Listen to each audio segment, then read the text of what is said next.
Amém, irmãos, paz de Cristo. Amém. Queremos nos assentar. Quero agradecer em primeiro lugar a Deus por me dar esta oportunidade de pregar para esta igreja, para todos vós.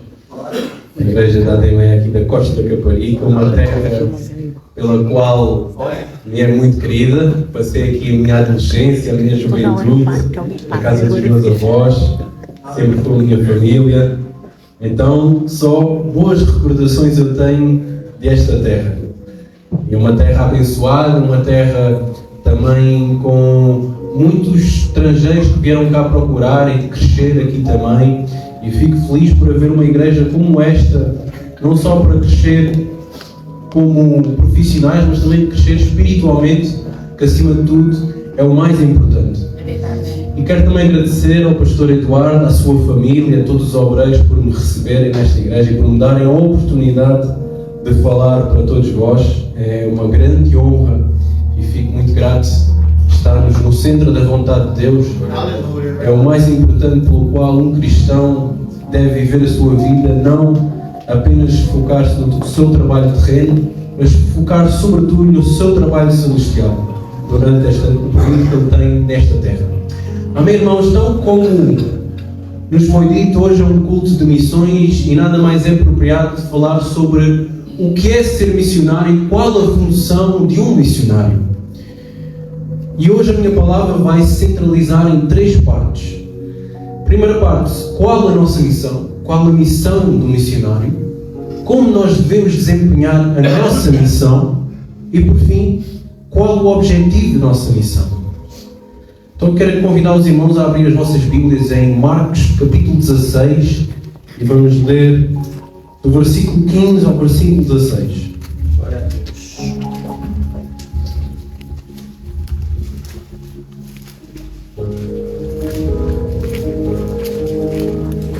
Marcos 16, versículo 15 e 16.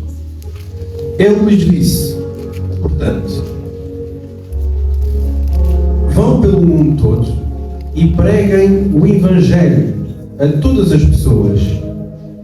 Quem crer e for batizado será salvo, mas quem não crer será condenado. Amém? Amém. Nesta passagem nós conseguimos identificar muito rapidamente um chamado universal, e o chamado universal é aquele a qual todos nós partilhamos como irmãos em Cristo. Esse chamado universal é o quê? Ide e pregar o Evangelho a todas as pessoas, sem exceção. Mas depois existe também um chamado específico, que é a forma como cada irmão vai pregar o Evangelho. Muitos de nós vamos ser pastores, muitos de nós vamos ser levitas, muitos de nós vamos ser intercessores.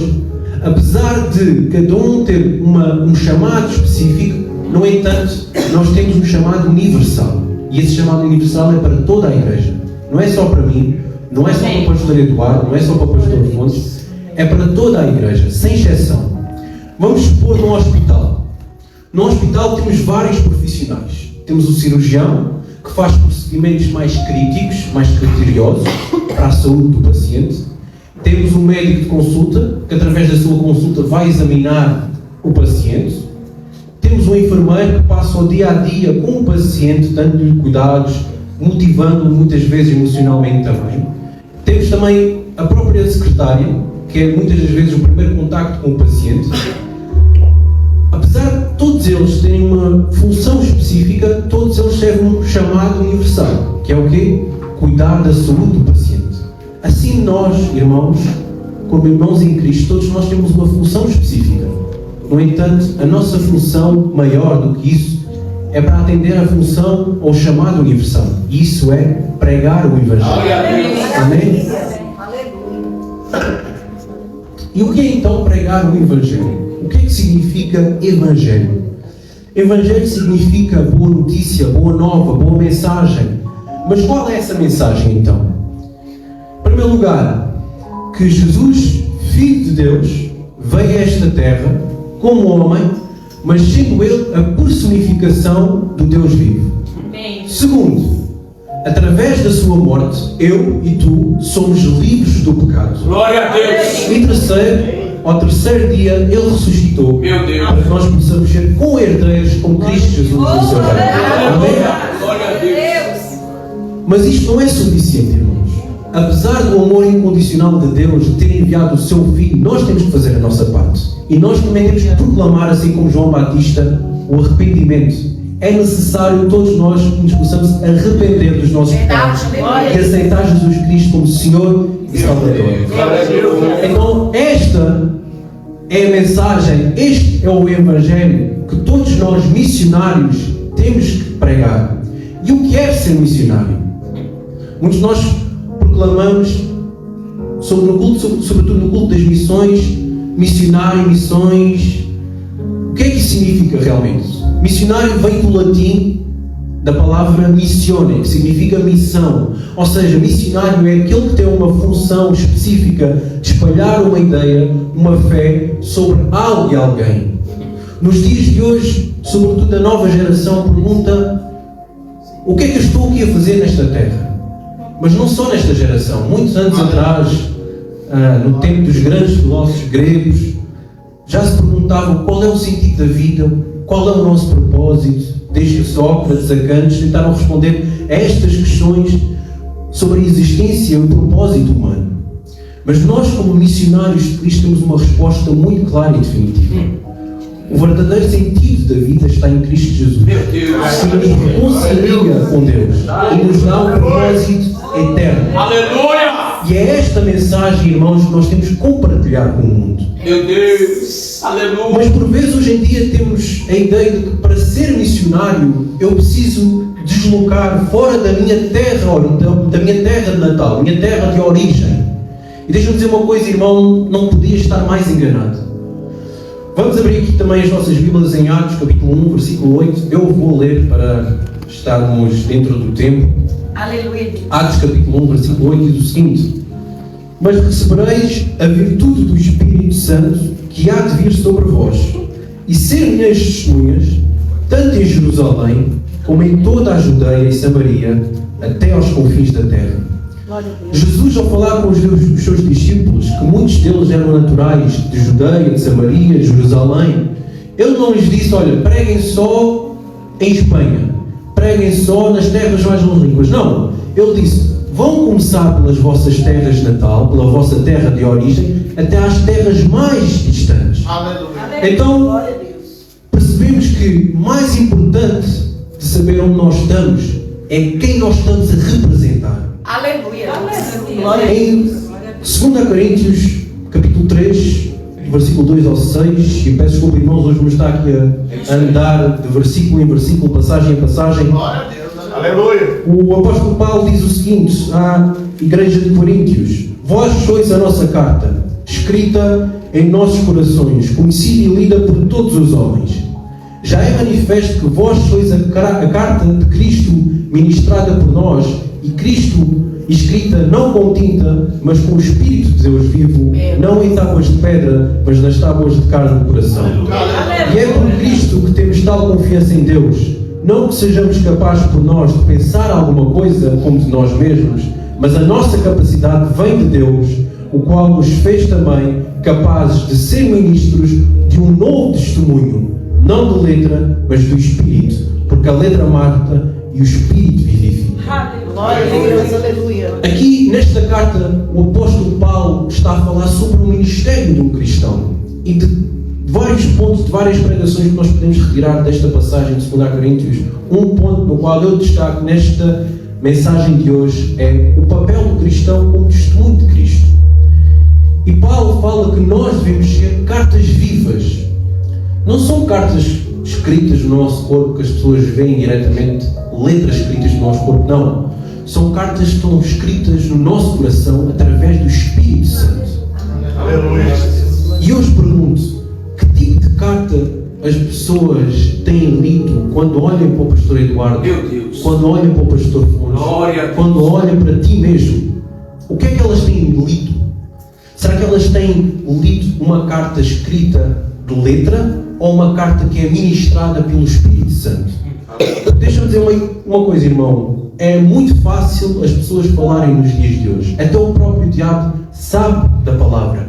Até o próprio falso profeta, para ele falsificar a palavra de Deus, ele tem que antes conhecer a palavra de Deus. É verdade. Mas o que é que nos distingue então do mundo, dos falsos profetas, dos falsos cristãos? O que é que nos distingue? É o Espírito Santo que habita em nós. Essa é a principal Glória a distinção. Deus, é verdade, meu Deus. Aleluia. E aqui um breve testemunho que eu dou sempre, um testemunho que parece algo simples, mas faz toda a diferença. Eu sou um rapaz, ou era um rapaz, agora cada vez mais extrovertido, mas eu era um rapaz introvertido no que concerne a espalhar a mensagem de Deus. Nunca tive vergonha nem nada do género, mas sempre foi uma fragilidade minha falar ao próximo como é que o outro vai pensar.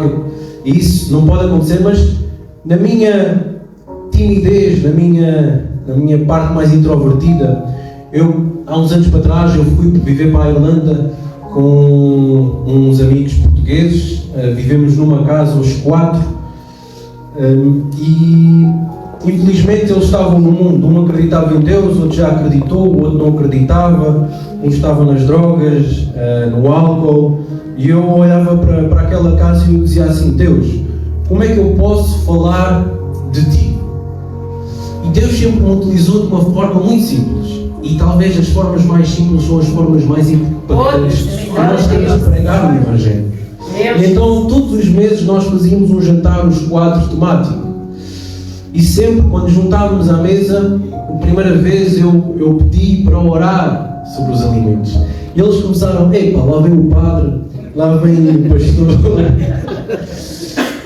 Começavam na brincadeira, mas pronto, eu fazia a minha oração, eles com os olhos abertos, a rir e tal. E foram passando mais um mês, mais um jantar, mais uma oração. Mais outro mês, mais um jantar, mais uma oração. E no último mês, antes de nós partirmos para Portugal, eu esqueci-me de orar. E o rapaz que deixou de acreditar em Deus, que acredito que voltou a acreditar, disse-me assim: Samuel, estamos à tua espera de fazer a oração. Amém.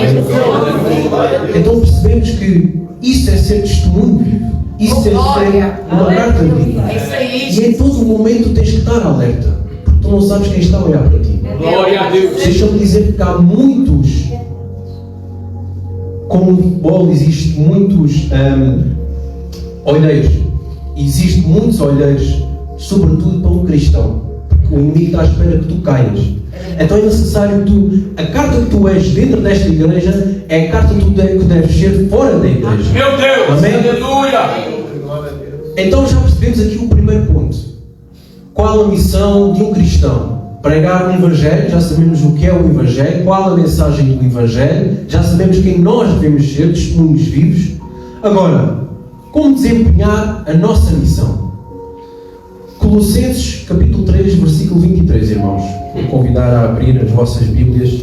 Colossenses capítulo 3, versículo 23. Glória. Glória, aleluia. Glória a Deus. Maravilha, Jesus.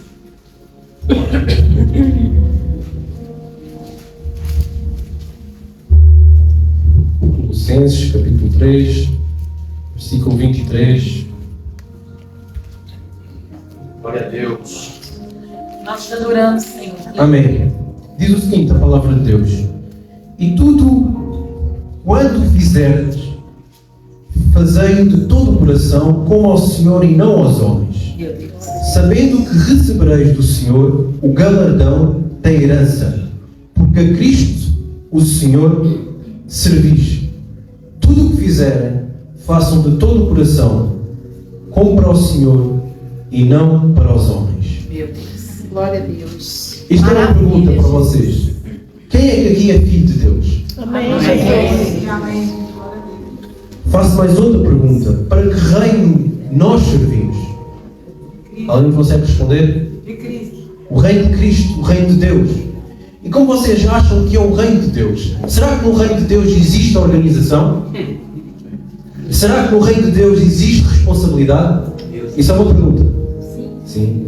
Será que no reino de Deus existe ordem?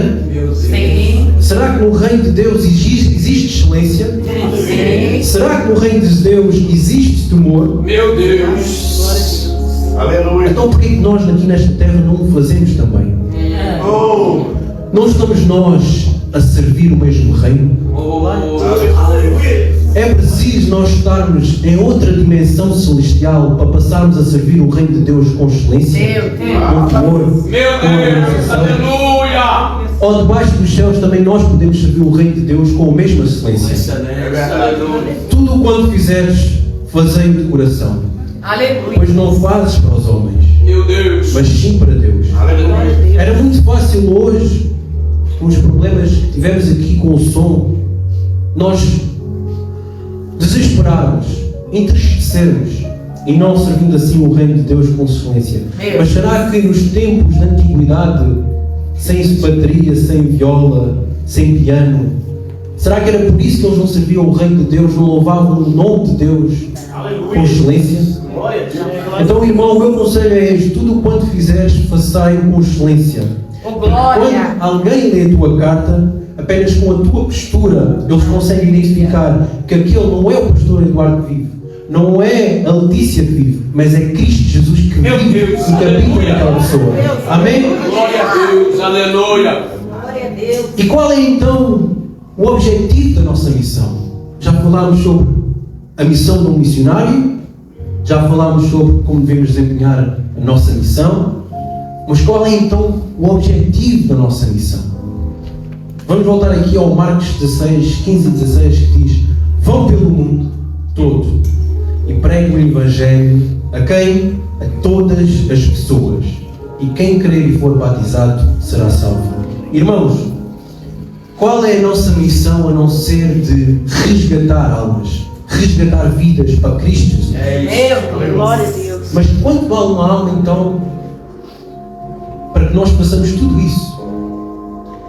Em primeiro lugar, nós somos um ser dividido em três partes: corpo, alma e espírito. Corpo é uma matéria, é carne, é temporal, ou seja, do pó nós viemos, do pó nós retornaremos. E depois temos a alma e o espírito. Eu, sem querer entrar aqui em questões teológicas, senão iríamos ocupar um pouco mais de tempo, só para vos dizer que a alma é então o que é a nossa personalidade, onde vêm os nossos pensamentos, as nossas emoções, a nossa racionalidade.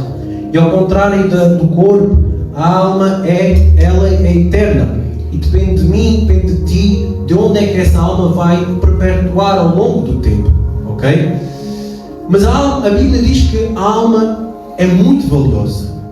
Vamos então ler aqui Marcos 8, 34 e 37, para nós termos uma ideia, uma pequena consciência de quanto é que vale a alma.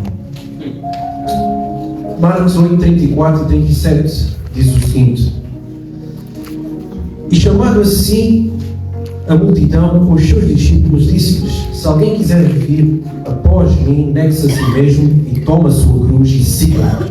Porque qualquer que quiser salvar a sua vida, perdê-la-á, mas qualquer que perder a sua vida por amor de mim e do Evangelho, esse salvará. Pois que aproveitaria o homem ganhar todo o mundo e perder a sua alma? Meu Deus. Ou que daria o homem em resgate da sua alma? Vamos aqui um pouco mais à frente. Glória a Deus. Aleluia. Louvado seja o teu nome. Em Lucas, capítulo 15, creio que toda a gente já ouviu esta parábola, mas eu vou repeti-la. Capítulo 15, vamos a ler a partir do versículo 4. Que homem dentre vós, tendo 100 ovelhas e perdendo uma delas, não deixa no deserto as 99 e não vai após a perdida até que venha à achá-la? Meu Deus, aleluia. E achando-a, põe sobre os seus ombros, cheio de alegria, e chegando à sua casa, convoca os amigos e vizinhos, dizendo-lhes: alegrai-vos comigo, porque já achei a minha ovelha perdida. Digo-vos que assim haverá alegria no céu por um pecador que se arrepende, mais do que as 99 justos que não necessitam de arrependimento. Irmãos, em Mateus capítulo 12, versículo 11 e 12,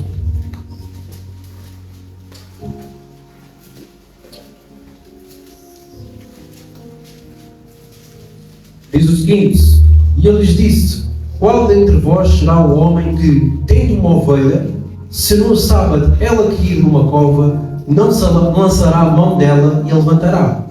Pois quanto mais vale um homem do que uma ovelha? É por consequência lícito fazer bem os sábados.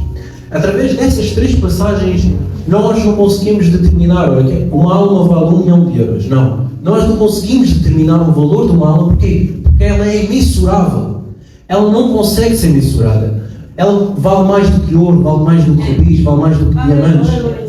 Mas eu creio que todos aqui já sabiam que o valor da alma ela era imensurável. Verdade. Certo? Creio que todos nós já temos consciência que uma alma vale muito mais do que a terra pode comprar. Então talvez a questão não seja o quanto é que vale uma alma, mas sim quanto é que nós estamos dispostos para salvar uma alma. Essa é a questão, se calhar, que nós temos que discutir.